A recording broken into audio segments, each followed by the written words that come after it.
Listen. I'm taking notes all the time, almost every day, too.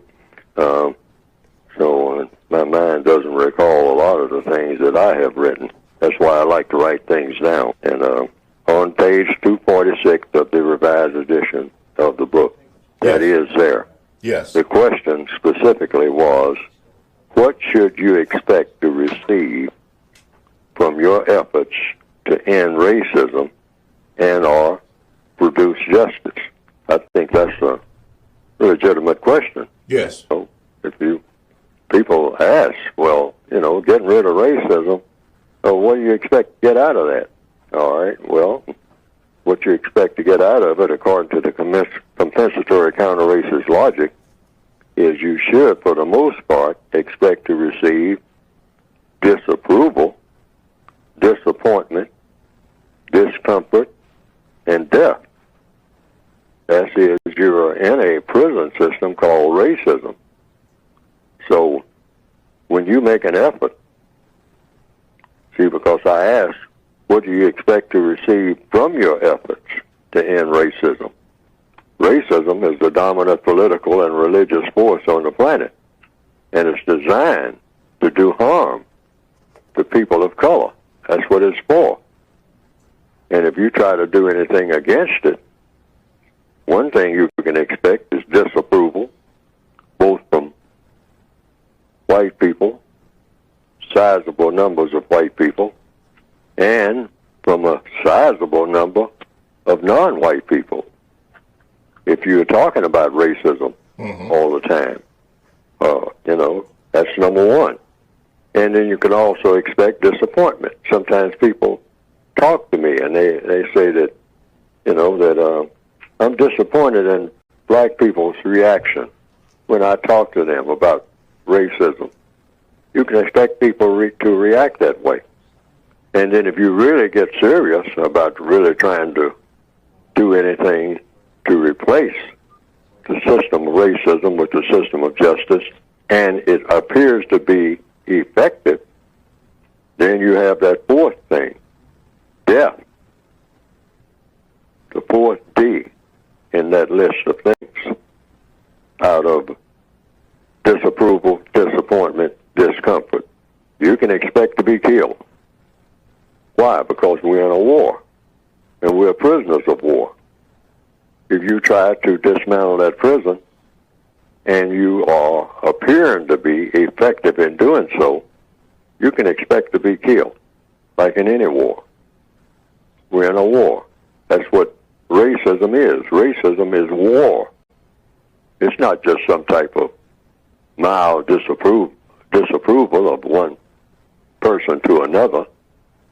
It's absolute war in all 9 areas of activity. And so these are the things you can expect. The study of the past, as it says on page 246, a study of the past shows that all attempts at ending racism, producing justice, has resulted in disapproval, disappointment, discomfort, and or death for great numbers of people who began to have a serious effect against those powerful people who are opposed to ending racism and or who are opposed to justice being produced. Yes. And that's what the record shows. If you're going to fight a war, you have to know that you're going to have this discomfort and disappointment and disapproval, and that you're going to have death in a war.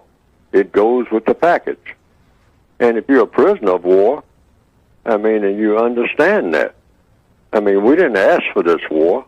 The victims of racism didn't come into the world asking to be subject to racism. But as long as anybody, all the people on the planet now who are classified as black and are non-white, know that they are born into a system that was already in place, a system of racism. Yes. The most powerful government that the world has ever known. And that government has never weakened or gone away. There have been some shakiness in it. And that's why the white supremacists now are trying to stay in the refinement mode They established it a long time ago. The maintenance was relatively easy. They had the advantage of knowledge and understanding of what they were doing. They surpassed everybody else in the world who had some ideas about what their religion should be, or what their politics should be, or what the different areas of activity should be like. But the white supremacists became smarter than everybody else who was opposed to the system we have it now. It's called racism broadly, but it's in two words, or in a few words, the system of white supremacy. That is the most powerful government that has ever appeared among the people of this planet. No religion, not Christianity, not Judaism, not Islam, not Hinduism, all of the major religions, all of the major political systems,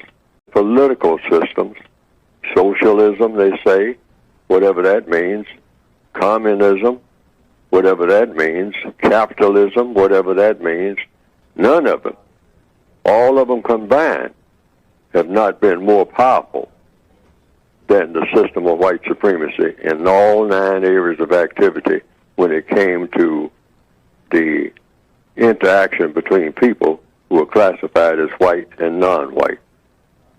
That system has been in place, and the system is specifically designed to dominate and mistreat, do harm to people of color. Okay. And that's all we've experienced. I mean, you know, you can expect this. It may not happen, but you can expect it. Yeah, more than likely it will happen. More than likely. Yes. I mean, you know, and many people who have talked to me, I mean, you know, students who are going to school and all like that, they say, well, when I talk to people, when I talk to white people on the campus, or when I talk to non-white people, they don't want to talk about this race stuff. They want to talk about having fun or doing something else, you know, and all like that. But the race thing is still there. See what I mean? And you don't want to talk about something, you know, it's the elephant in the room, to use a cliche. And everybody wants to try to talk around it, but they keep bumping into the elephant and then complain about the elephant being there. You say the elephant is stepping on their particular foot, yes, on the individual's foot. But they're not thinking about, well, maybe we need to get rid of this elephant in this room. I mean, so that we can have some space in this room to do the things that need to be done. And we need to stop trying to ignore it, because you can't ignore it. Right. The elephant keeps stepping around on people all over the place. It takes up the whole room. You can't do anything. You can't breathe. All right? So that's on their particular foot, yes, on the individual's foot. But they're not thinking about, well, maybe we need to get rid of this elephant in this room. I mean, so that we can have some space in this room to do the things that need to be done. And we need to stop trying to ignore it, because you can't ignore it. Right. The elephant keeps stepping around on people all over the place. It takes up the whole room. You can't do anything. You can't breathe. All right? Now, some people have said they've seen some cartoons of my work on the Internet that have been presented, and that it pretty well embellishes what I have been trying to say in my textbooks. And to the extent that it does that, well, that has been, from what I understand, some people reported to me, a plus. Because they didn't understand what I had written very well, but when they saw those cartoons that just repeated what I was saying and attaching my name to it, and came right out of the book, the material did, they say that they better understood it. And I can understand that, because people are kind of visual, particularly in the year 2021 now, more visual than ever.